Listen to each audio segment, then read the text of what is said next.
Michelle Monaghan on the women and scandals of the White Lotus Season 3. Spring is in the air, or hinting at it, anyway. But our cover model today is glad to be a little chilly after spending months in a Thai heat wave. Michelle Monaghan, one of the stars of the new season of The White Lotus, joins me on Zoom looking like she walked straight out of the 90s. Her structured leather jacket, complete with neck flap, is a thing of grunge-inspired beauty. It's a bit of a Cinderella moment, she says. If Cinderella was a biker.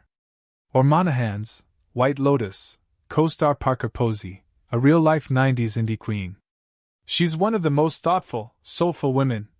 Monaghan raves of Posey. She's sage. She gives wise advice. She's ethereal, but she's grounded. I always call her a little bit of a witch, you know? I'd come over and knock on her door, and she'd just have all of these kinds of lotions and potions. She's like, come in here, try this, smell this. She was an incredible person to have on set, because she is so beloved by actors, and for the way that she takes up her space.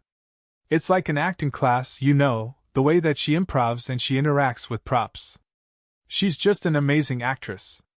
The shout-out to Posey and other women in Monaghan's life will be a recurring theme in our conversation.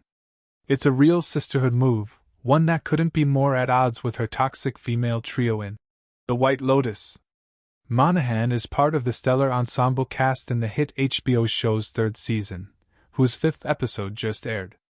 I'm as much a fan as anyone else, she says, adding that she's long been an admirer of creator Mike White's spiritual insights. He's a great observer of human behavior, she reflects. He sees everything and everyone. You know, everything that he writes really comes from a place of authenticity. For devoted viewers, Monaghan teases a reveal that's coming down the pike. I think as we progress through the season, people are going to be shocked at how he wrote this a few years ago. Talk about being a seer! People are going to be like, how did he know that? She's joining me from London, where she's shooting the action comedy The Family Plan 2, with Mark Wahlberg, before heading home to LA to her family, husband Peter White, an Australian graphic artist, and their teen daughter and tween son. But today we're here to talk about Thailand, specifically, the months she spent shooting this season of White's famously vicious whodunit anthology, set mainly on the northeastern coast of the stunning island of Koh Samui. There are, per the formula, several storylines revolving around various guests. Monaghan's character, Jacqueline, is an actor who's been famous for decades. I thought, oh gosh, that hits a little close to home, she says with a laugh. And then I got access to all 8 episodes, I'd binge-read them, and I thought, holy st, he's done it again. Monaghan, 48, is an Iowa native who worked as a model while in college, then began to appear in films and TV in the early aughts, including the 2005 noir comedy gem, Kiss Kiss Bang Bang. She's been Tom Cruise's love interest in 3 Mission Impossible movies. Between her pairings with Wahlberg in The Family Plan sequel and 2016's Patriots Day, and her dynamo performance in 2007's Ben Affleck-directed Gone Baby Gone, I tell her I've always thought of her as a Boston person. I get that a lot, she says. And I don't even think I had an accent in Gone Baby Gone. I bet she would have crushed it, though. In White's show, Monaghan's character is on vacation with 2 childhood friends, Carrie Coon and Leslie Bibb, who seem, at first glance, to adore one another, but that facade crumbles quickly. It's so cringy, it's so relatable, says Monaghan. Of course this is heightened in the show, but we can all recognize times in our lives where we have this kind of toxic positivity.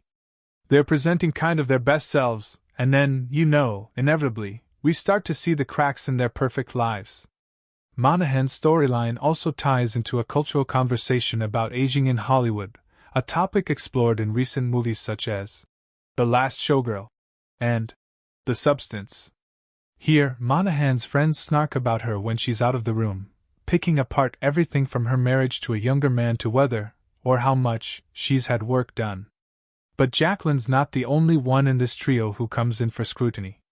Whenever one is out of the room, the other 2 go to town. There's this constant comparison that women oftentimes have with each other, And with themselves, says Monaghan. This was something that Mike's witnessed a lot of in his life with friendships, the way that we endure those things and also perpetuate them.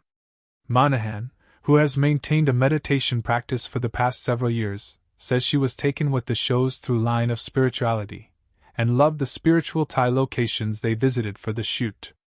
She points to a comment by her castmate, Natasha Rothwell, she plays Belinda, a character we first met in Season 1, about how all guests this season arrive with some sort of spiritual deficit.